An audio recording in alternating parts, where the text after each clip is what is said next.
A small woodland stream.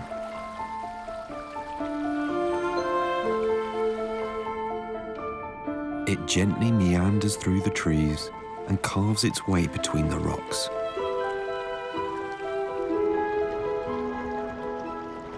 The sound of the bubbling brook and the magical play of sunlight on the water.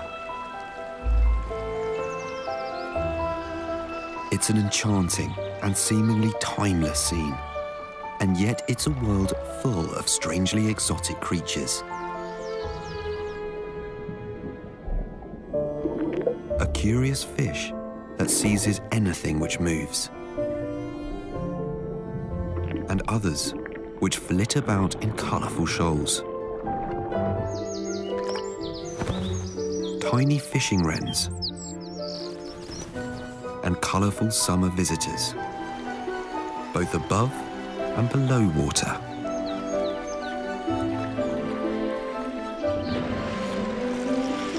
Some so alien and bizarre,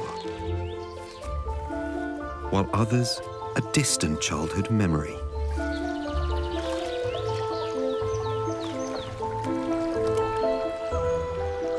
The humble woodland stream.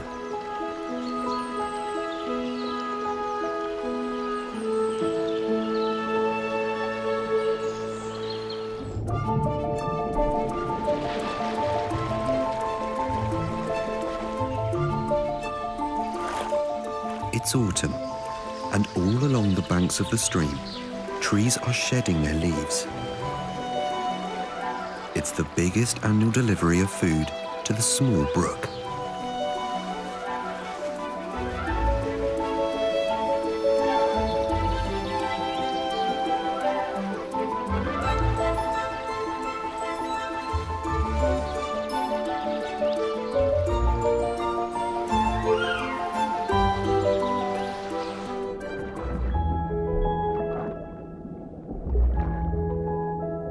At dusk, stone crayfish emerge from beneath the rocks.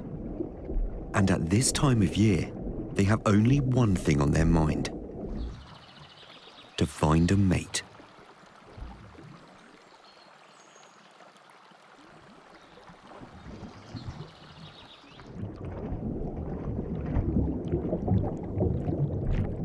The nuptial act takes place among the leaves. And while some are still busy sealing their bond, others are already carrying a precious load.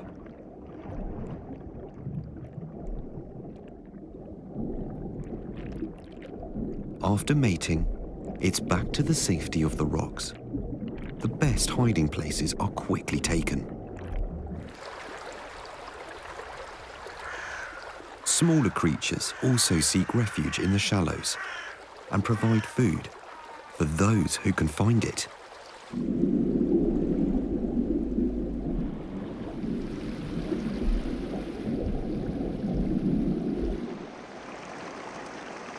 A dipper bravely dives into the turbulent water looking for small insect prey.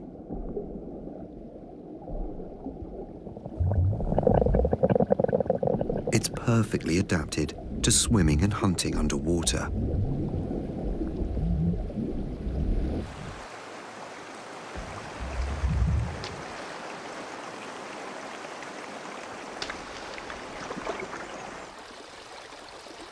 The cold, clean waters also provide ideal conditions for brown trout, which have moved upstream to spawn in the shallow gravel beds.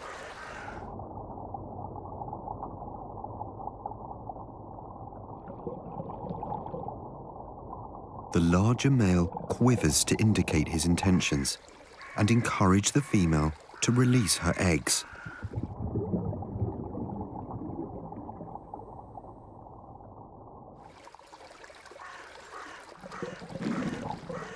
His efforts have paid off, and she starts to prepare the nest.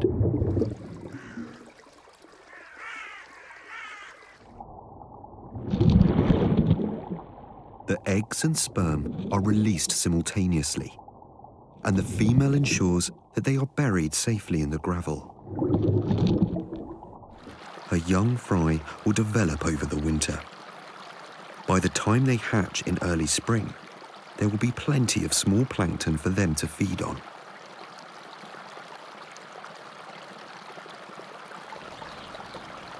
For the kingfisher, prey continues to be available throughout winter.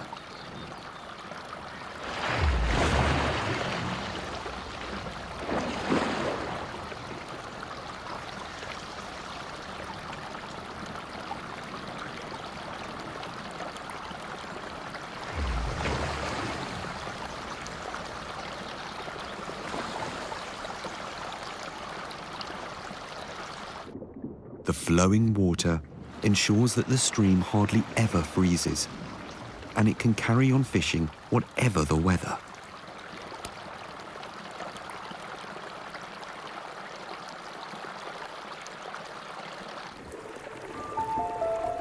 Come winter, come spring, the waters of the bubbling brook never stop their flow.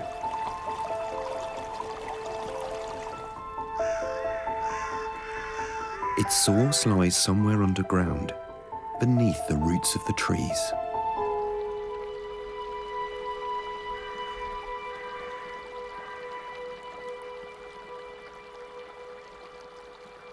Heated by the furnace deep within the earth, the warm water seeps out and creates a balmy microclimate. Tiny freshwater snails, barely 2 millimeters long, thrive in the wet warmth. They feed on fallen leaves, disposing of any organic waste.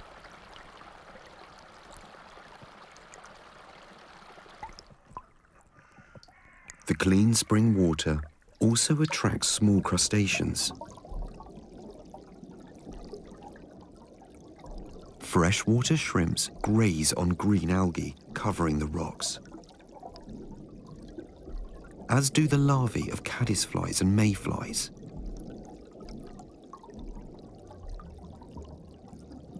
These tiny, alien-looking creatures all ensure that the waters of the stream continue to run clear.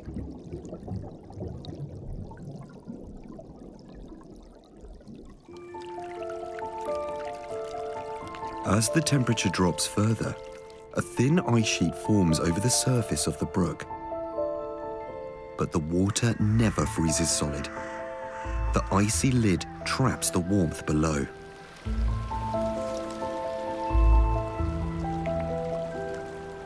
Nonetheless, in these frosty conditions, life within the stream comes to a virtual standstill.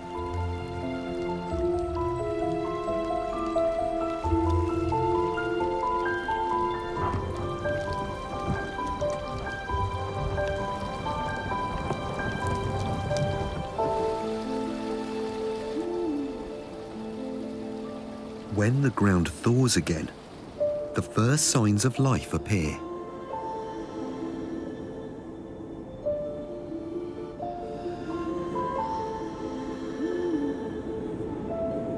The brown caps of the velvet shank, a winter mushroom, scattering its spores into the wind. Scarlet elf cups also thrive in the mosses by the stream. They provide a welcome source of food at a time when there is little else on offer.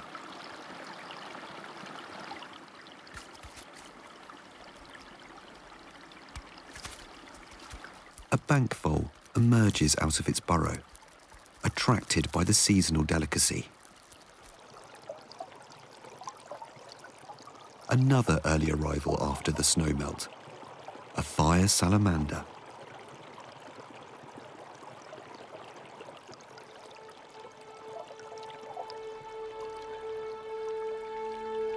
The females have been carrying eggs all winter and now need the clear waters of the stream to give birth to their young.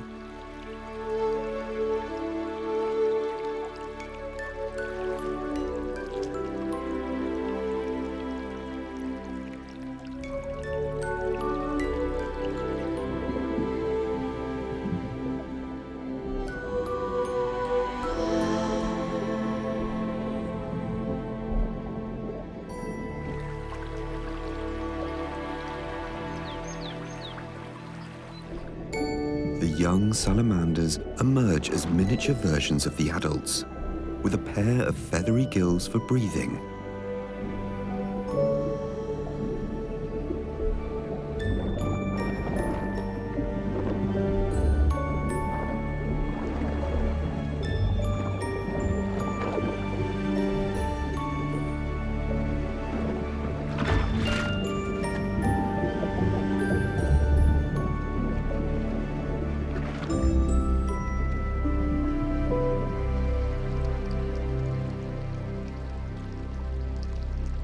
The warmer temperatures also attract others out of their winter quarters. A large European ground beetle.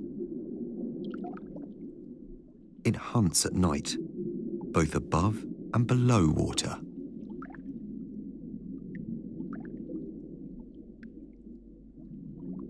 This ferocious predator has become a rare sight in European streams, much like many of the native residents.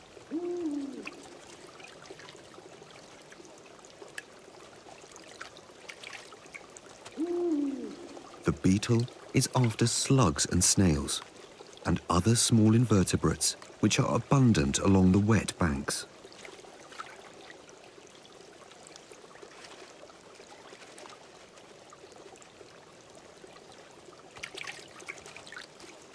A freshwater shrimp.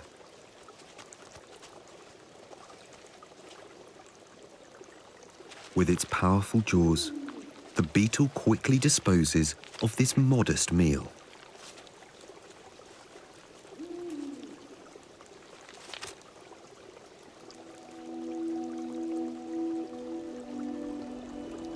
In early spring, night temperatures still often drop below zero.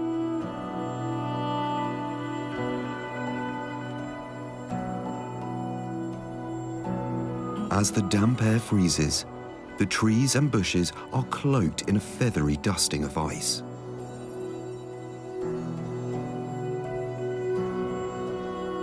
The white hoarfrost marks the course of the stream and turns the landscape into a winter wonderland.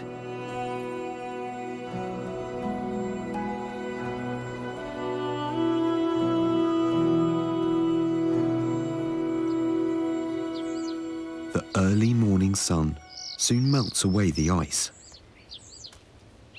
A flock of siskins has descended on the alder trees, attracted by their favorite food.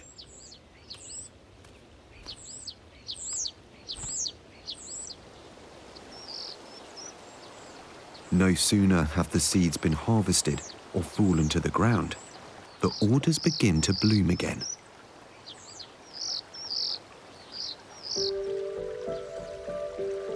The long flowers or catkins appear whilst the tree is still leafless.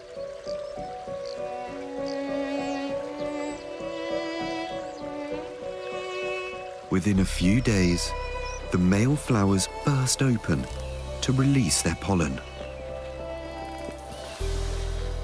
They are neither showy nor perfumed because they are pollinated by the wind.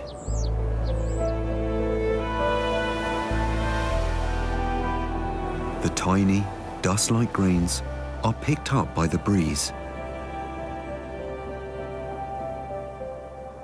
and carried to the smaller female catkins, often on the same tree.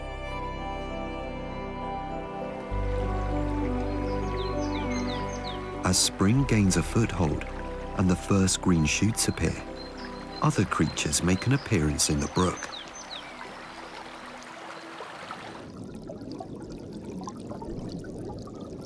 A male bullhead fish is on his way upstream to breed. He's searching for a hollow beneath a stone that will serve as a nest. And as luck would have it, this one already comes with a female. He makes a knocking sound to signal that he's willing to mate.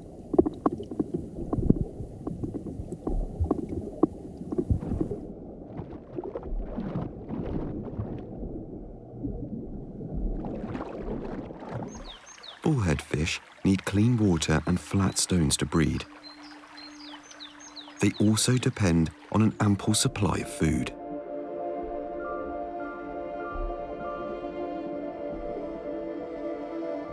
A thin carpet of microscopic algae covers the rocks. These single-celled organisms, invisible to the naked eye, provide food for many tiny animals, and ultimately, all life in the stream.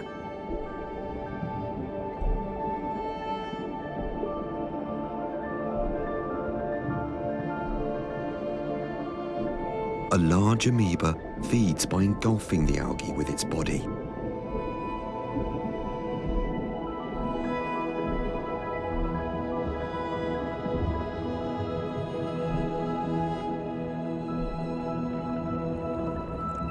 Between the rocks, freshwater shrimps and caddisfly larvae graze on the carpets of green.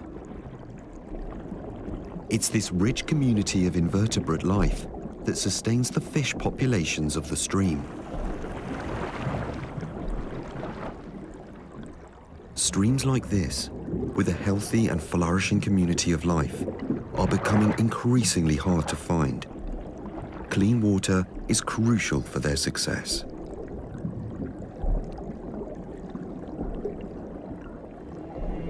But overnight, this stream's clear waters have turned a murky brown. Within hours, hundreds of fish have met a torturous end.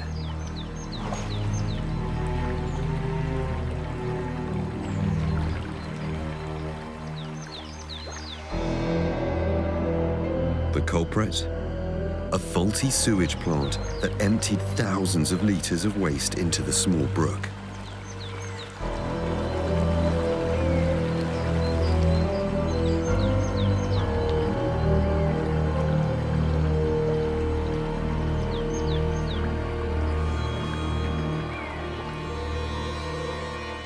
Tragically, the rare and endangered bullhead fish is among the countless victims.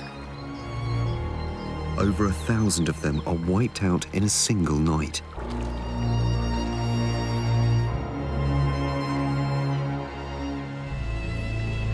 But the disaster doesn't go unnoticed. The local environment agency and farmers join forces to pump the polluted water out of the stream and spread it on surrounding fields.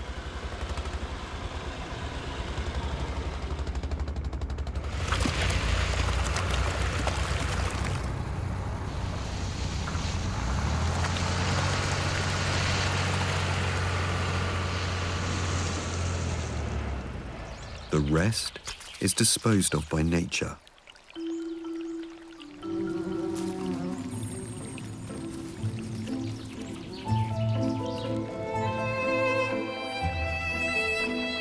Surprisingly, within just a few days, the stream appears to have recovered and the first spring flowers emerge.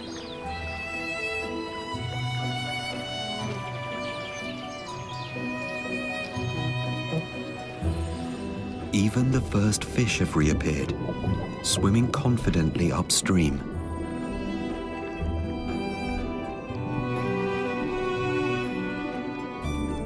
Beneath the rocks, crayfish have laid claim to vacated territories. And a few bullhead fish seem to have survived the disaster and quickly seek out the best hiding places.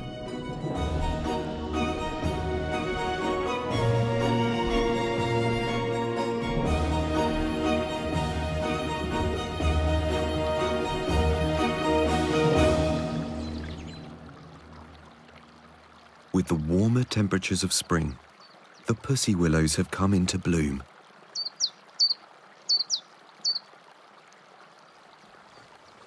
The furry catkins of the male flowers unfurl and turn yellow with pollen.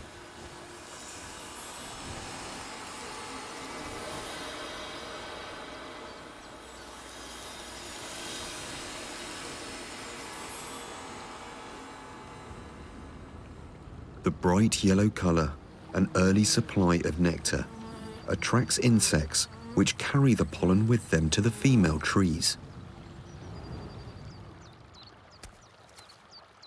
Small birds, like blue tits, are also enticed to the feeding station. In early spring, insect prey is hard to come by, but the birds can get all the energy they need from the rich supply of nectar.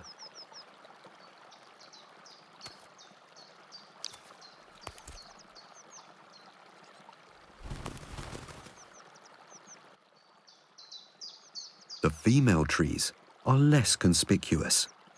Their catkins are more resembling of greenish caterpillars. But visitors carrying pollen can expect an even greater reward of nectar here.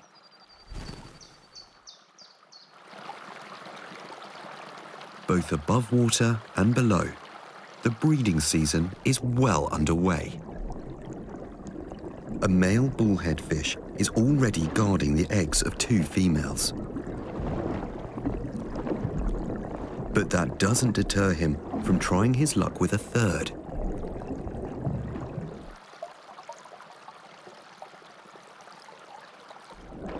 He's struck lucky again.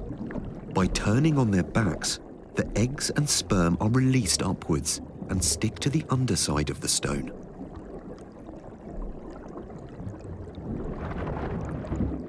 A stone loach appears, interested in the goings-on.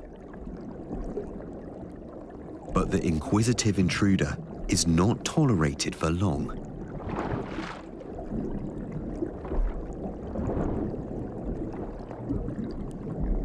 Despite the loss of so many fish during the sewage leak, populations can recover because most fish lay hundreds, if not thousands of eggs at a time. Why then is the bullhead fish disappearing from our streams? The answer lies in the surrounding landscape.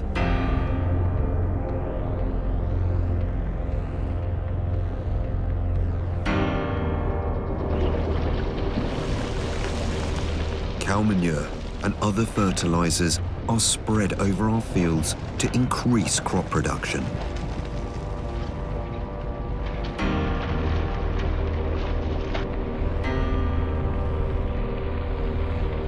And the intensive farming practices spell disaster for our freshwater habitats. The runoff from the fields, particularly after heavy rains, washes the fertilizers into streams and rivers. As a result, most of the wildlife has disappeared.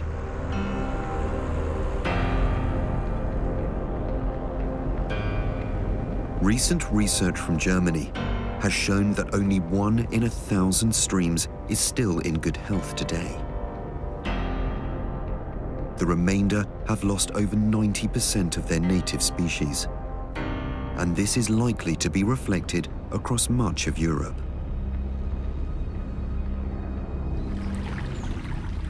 The high levels of phosphorus and nitrogen flushed into the streams through fertilizers bring about a dramatic change in the water.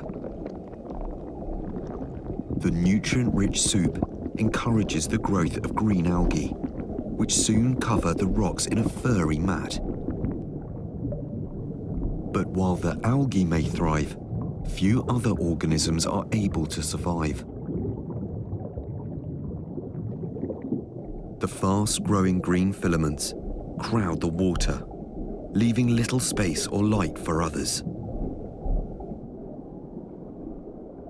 Even microscopic plankton die off because the chemical makeup of the water has changed. The delicate balance of the stream's ecosystem is quickly derailed.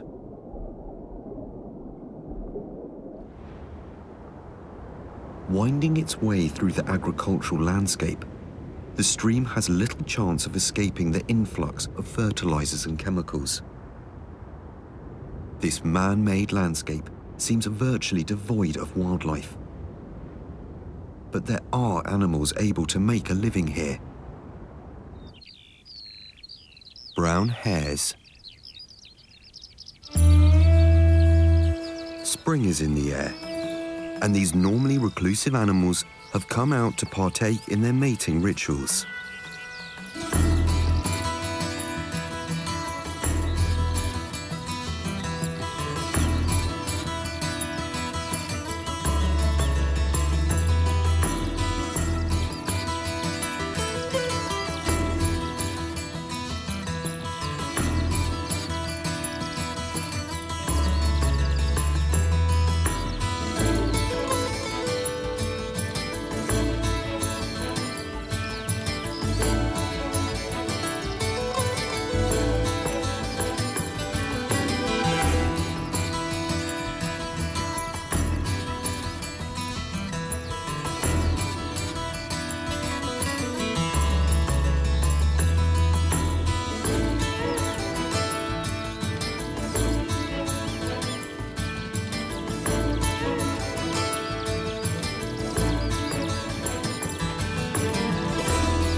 mad March hares are a sign that spring is finally here. But the warmer temperatures also start to transform the landscape. The banks along the stream's edge are among the first to burst into bloom.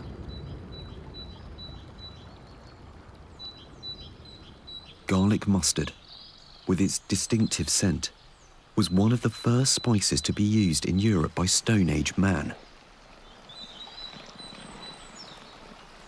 It grows rapidly, shooting upwards and unfurling its small white flowers. Its roots produce chemicals that prevent other plants from growing, so it quickly takes over the ground. The dry stalks from last year provide shelter for a perfectly camouflaged cocoon.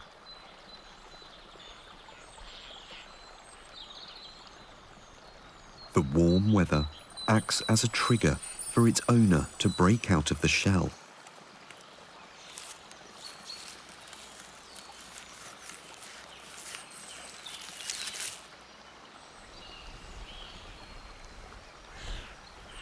A female orange-tip butterfly. Closer to the stream, another chrysalis.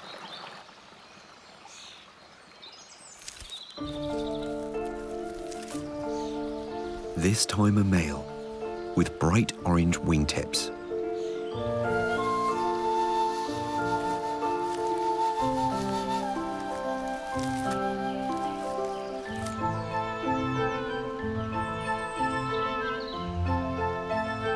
Orange tips overwinter within their pupae, so can only survive if vegetation along the stream is left uncut.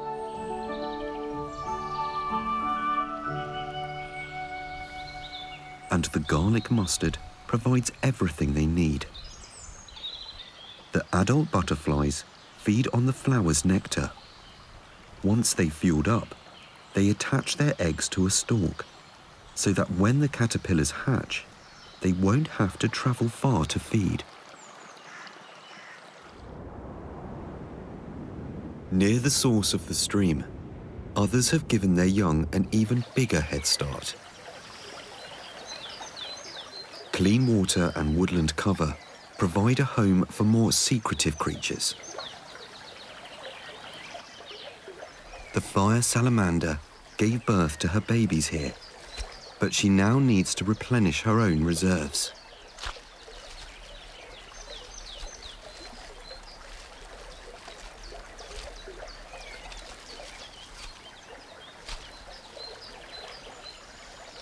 There's no shortage of slugs and worms in the damp moss, and plenty of places to hide among the tree roots and hollows.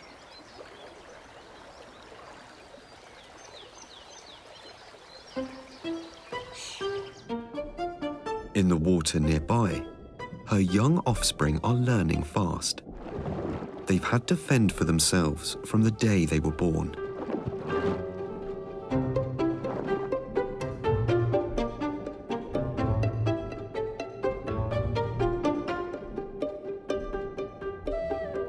Practice makes perfect when it comes to catching your own dinner.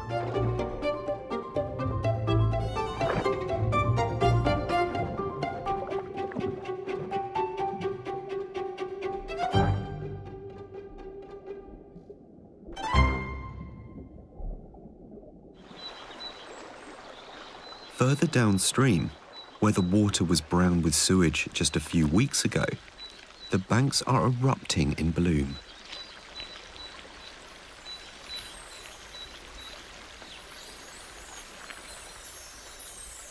The pink flowers of the butterbur are a rich source of nectar for bees early in the year.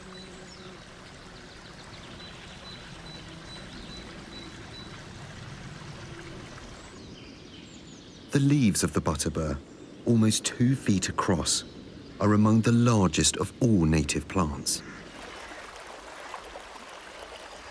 And hiding beneath them is a curious-looking fish with a stubby nose, the common naze.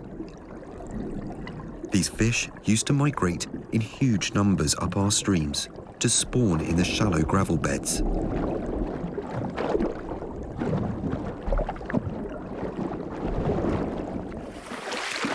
Today, their numbers have dwindled to just a handful.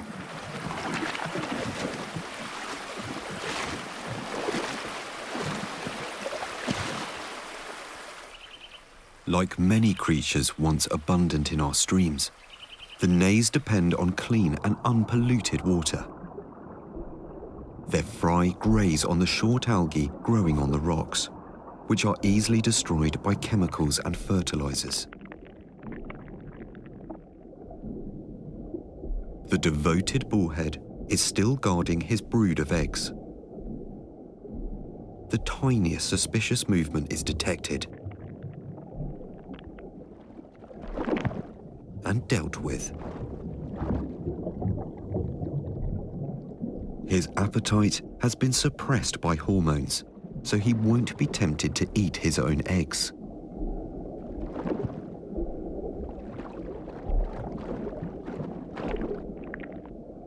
Lucky for the caddisfly,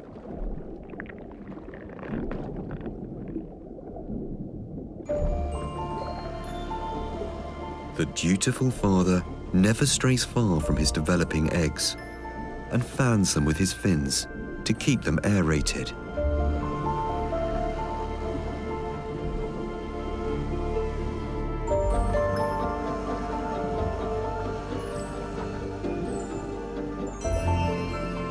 One by one, the young fry wriggle free from their nest sacs.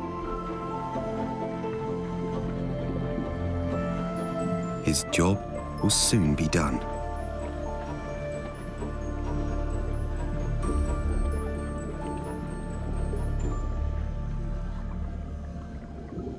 For the female crayfish, it's quite a different matter. She will have to wait for 8 months before her eggs are ready to hatch, longer than any mother in the stream.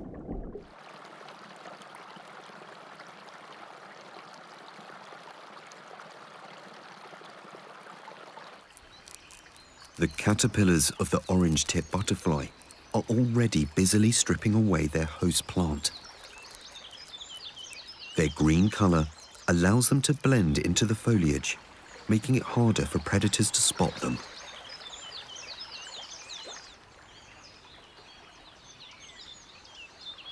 After 5 weeks, the caterpillar starts to spin a silken thread and anchor itself to the stem. This girdle will be its lifeline for the coming year.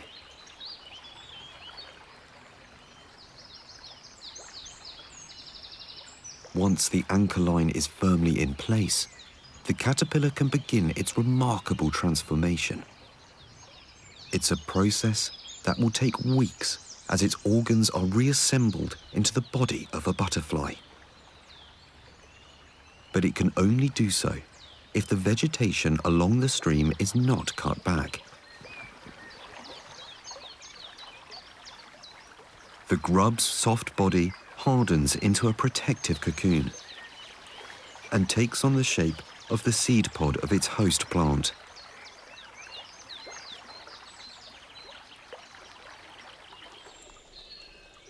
As trees and bushes burst into leaf, the small stream is shaded from the sun, so its shallow water remains cool.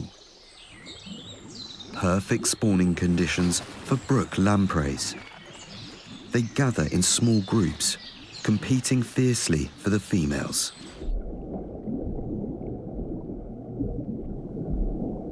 Mating in the fast-flowing water is a tricky balancing act, but powerful sucker mouths help cling to the rocks while they deposit their sperm and eggs.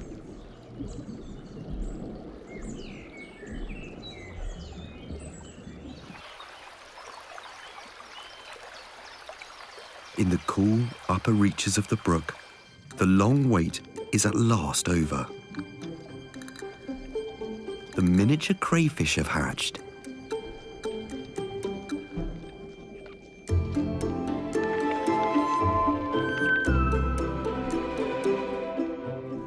The tiny lobsters still shelter under their mother's tail. She will protect them from hungry mouths for another few weeks before they have to fend for themselves.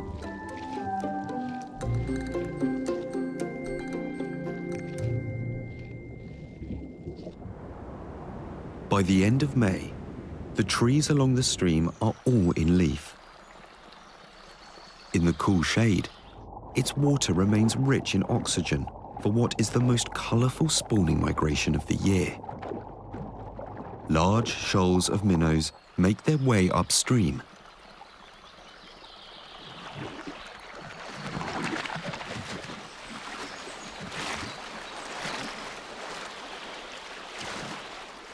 They dart back and forth in a frenzy, the red-bellied males chasing the females to encourage them to deposit their eggs. Once fertilized, the eggs quickly sink into the gravel, and the minnows are off again.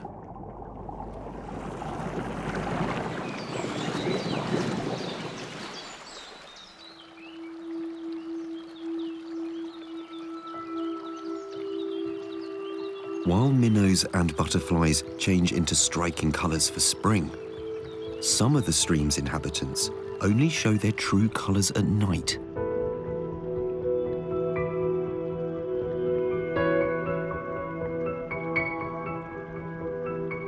Hidden from our eyes, an amazing show takes place under cover of darkness.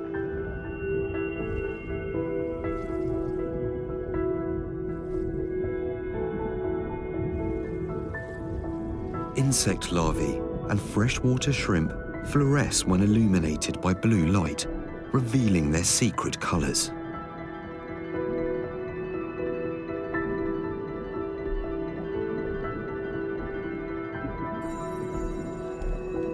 The legs of the crayfish glow like beacons, a mysterious display that we still don't understand. And as it feeds, tiny particles drift off in the current like underwater shooting stars.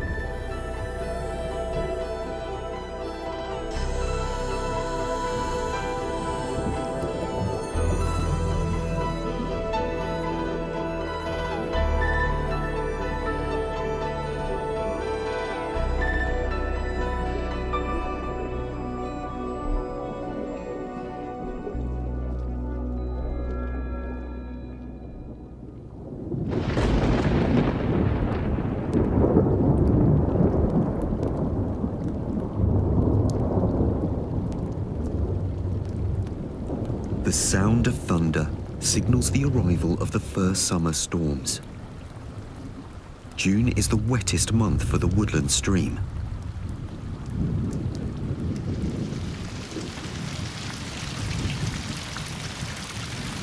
The heavy downpours bring an influx of fresh water, and the small brook is transformed.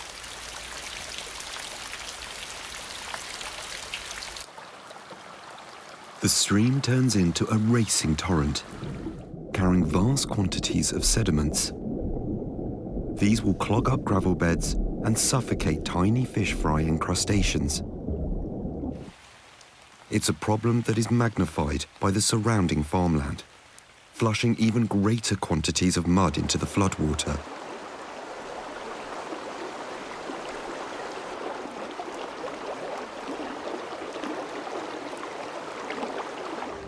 While the rising waters are a challenge for some, others are well prepared.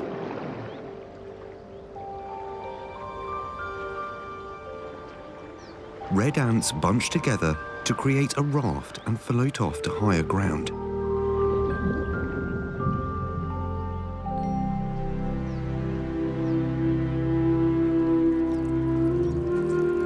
When the raft comes to a stop, its agile passengers climb up the grass stems to wait for the waters to recede again.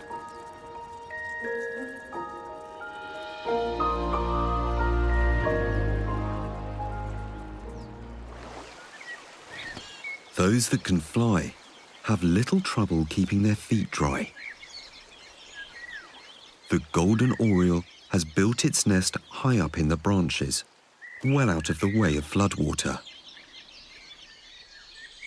Others seek out the safety of tree hollows along the water's edge.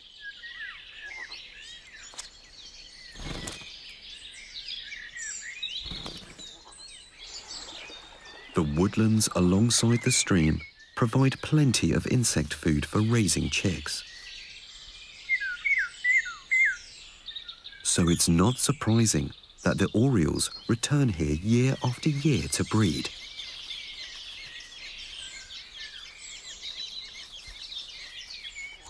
Nest holes near the waterfront are always in demand.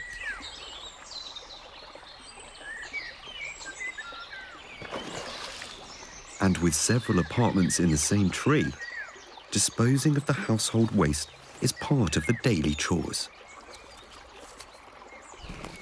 Nonetheless, some of it ends up in the water below.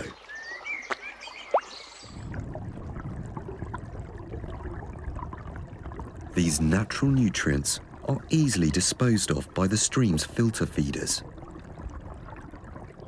It's the waste dumped here by man's activities which are the problem.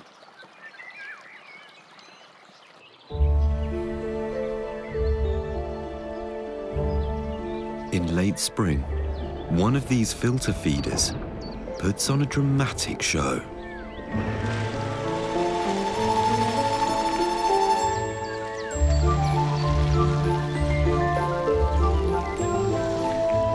Thick-shelled river mussels have migrated to the edge of the stream to take part in what appears to be a choreographed water display.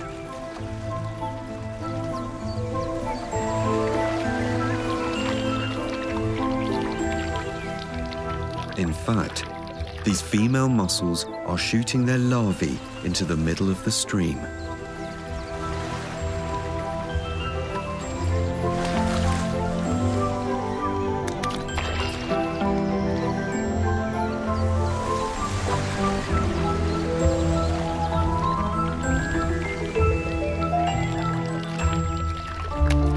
Their tiny offspring will be picked up by passing fish and carried to a different part of the brook. It's a strategy that allows the mussels to travel further than they could under their own steam.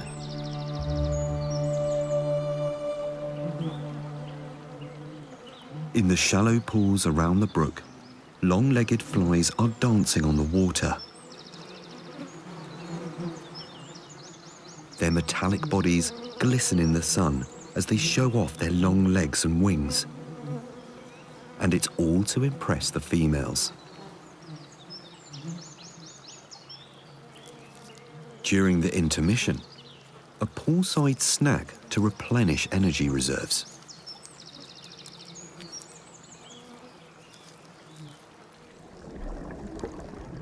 The summer months are a time of plenty.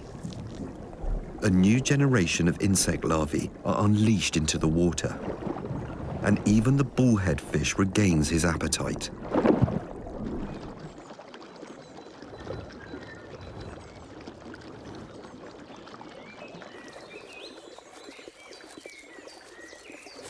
A pair of wagtails take advantage of the food supply to raise their young.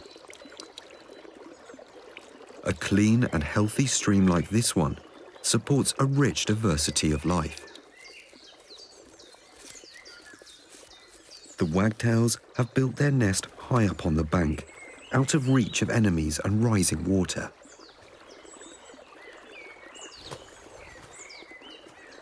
And right on their doorstep, there's an endless supply of flies and other insects.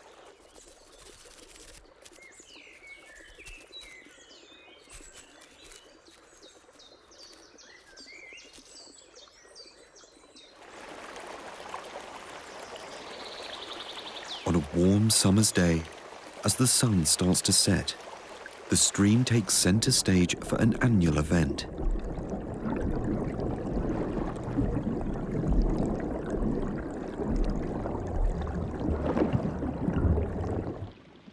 In the light of the full moon, the show begins.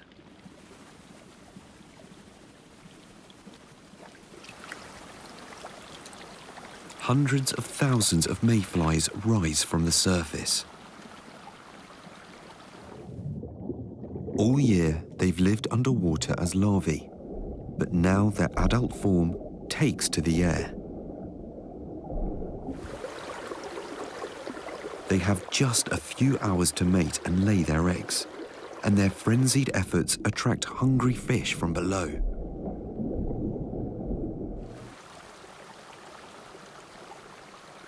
As the swarms become more and more dense, the struggle to stay airborne takes its toll.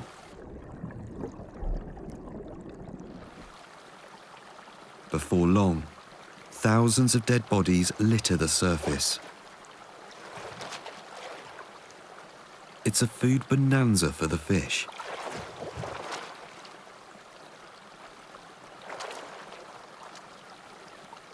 Mayfly populations have suffered from the influx of sewage into our streams, but with tighter regulations, they're now making a comeback. Streams and their wildlife are resilient and able to recover, if given the chance. All they need is a little space and safeguarding of their water.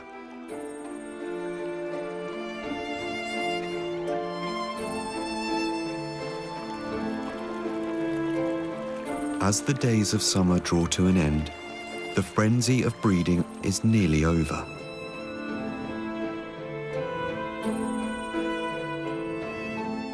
Male-banded demoiselles dance across the water, displaying their dazzling blue colours. A last attempt at mating before the season is over.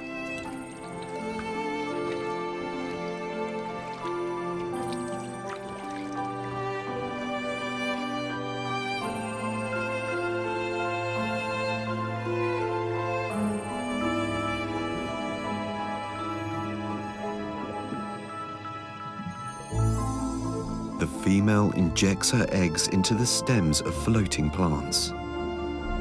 With this final act, her short life is over.